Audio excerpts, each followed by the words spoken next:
Meals by Grace is a food support ministry, so we do more than food support, but that's where we started. And it's truly been word of mouth.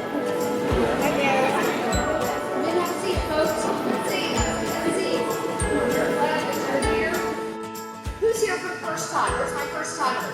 Ooh, loved it. And it's amazing to me that 50% of our audience are first-time volunteers. This would not exist without your help.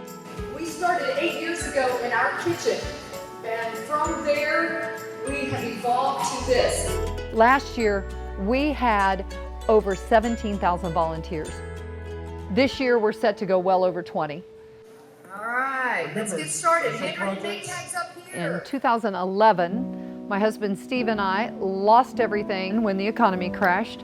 And as we tried to get food for ourselves, we kept running into families with children that were trying to get food. And I'm like, how do you do this? How do you survive?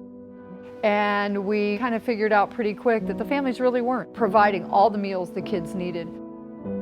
I mean, there are heartbreaking stories where the kids come to school so hungry, they've got tummy aches, and to a child, a tummy ache means they're sick. So they want to go to the school clinic. And most of the time it's because they're hungry. So Meals by Grace attempts to provide those 11 missing meals and to help them with the progress that they need.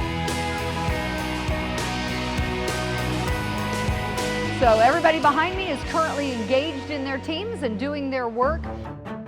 We meet here every Sunday afternoon, 52 weeks a year.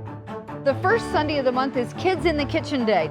And on those days, we do things like sub sandwiches or hot dogs and buns. And the kids, they have to be younger than 12.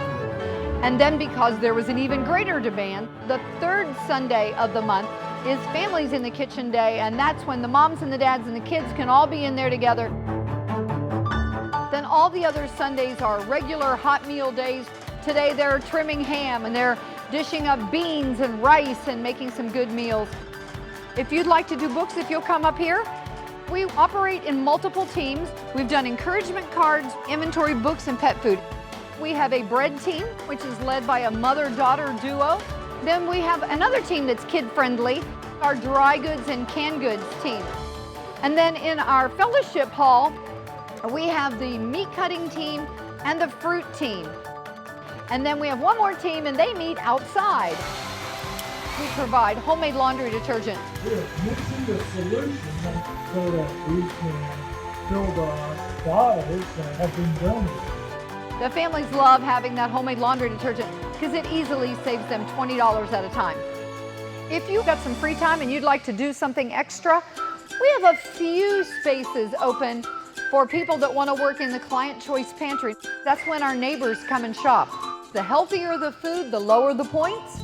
From a personal perspective, that's a cool place to work. All right, guys, how is it going?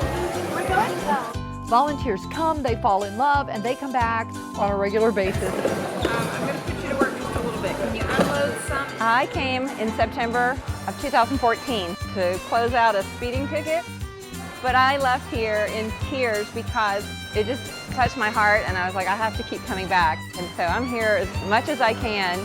I have often referred to this as the best job in Forsyth County because every Sunday afternoon I get to go home and tell my wife, today I helped 67 families have enough food for this week. And there's no other job that I've ever had that gives anywhere near that level of job satisfaction.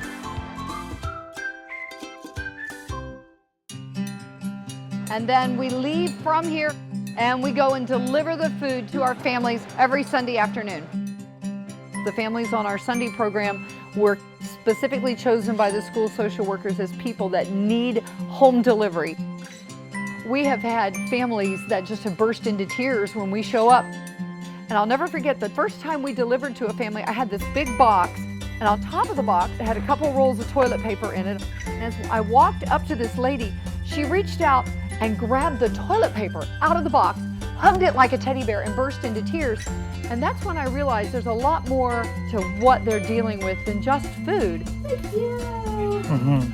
Because sometimes there are just basic human things that they can't supply for themselves, and I want to see them have what they need. And then they have the dignity to just live. Bye.